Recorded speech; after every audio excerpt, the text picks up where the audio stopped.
Le livre du ciel, tome 2. 7 octobre 1899. Jésus indigné à cause des créatures. L'état de victime atténue les châtiments. Ce matin, mon doux Jésus ne venait pas et j'ai dû l'attendre patiemment.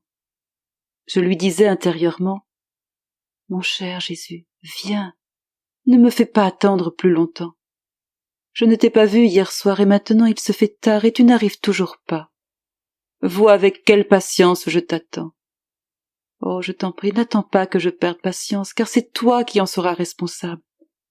Viens, je n'en peux plus. » Pendant que j'entretenais ces pensées et d'autres aussi sottes, mon unique bien vint. Mais à mon grand désarroi, il semblait presque indigné à cause des créatures. Je lui dis immédiatement, « Mon bon Jésus, je te supplie de faire la paix avec tes créatures. » Il me répondit, « Fille, je ne le peux pas. Je suis comme un roi qui voudrait entrer dans une maison remplie de détritus et de pourritures. En tant que roi, il a le droit d'entrer, et personne ne peut l'en empêcher. Il pourrait nettoyer cette maison de ses propres mains, ce dont il a le désir, mais il ne le fait pas, parce que cette besogne n'est pas digne de son statut de roi. Tant que la maison ne sera pas nettoyée par quelqu'un d'autre, il ne pourra entrer. Il en va ainsi pour moi. Je suis un roi qui peut et qui veut entrer dans les cœurs. Mais il me faut au préalable la volonté des créatures.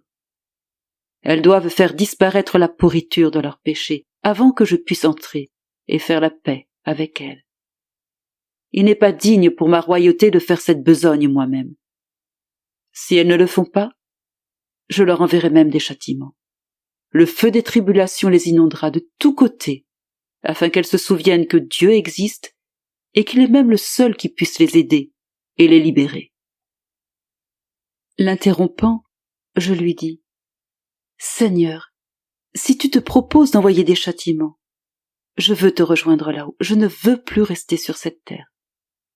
Comment mon pauvre cœur pourrait-il tenir le coup en voyant souffrir tes créatures ?» D'un ton conciliant, il me répondit, « Si tu me rejoins là-haut, où sera ma résidence sur la terre? Pour le moment, songeons à rester ensemble, ici-bas, car nous aurons beaucoup de temps ensemble au ciel, toute l'éternité. Et puis, as-tu oublié ta mission? La mission d'être ma mère sur la terre? Pendant que je châtierai les créatures, je viendrai me réfugier en toi. » Je repris, « Oh Seigneur, à quoi donc aura servi mon état de victime depuis tant d'années? Quel bienfait les gens en auront-ils tiré? Tu as pourtant bien dit que c'était pour que ton peuple soit épargné. De surcroît, tu me montres ni plus ni moins qu'au lieu d'être déjà arrivés, ces châtiments arriveront plus tard. » Jésus poursuivit, « Ma fille, ne dis pas cela.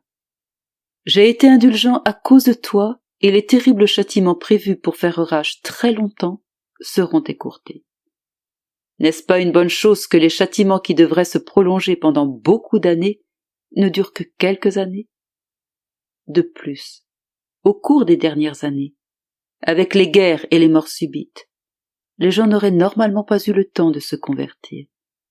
Mais ils l'ont fait et ont été sauvés. N'est-ce pas là un grand bien?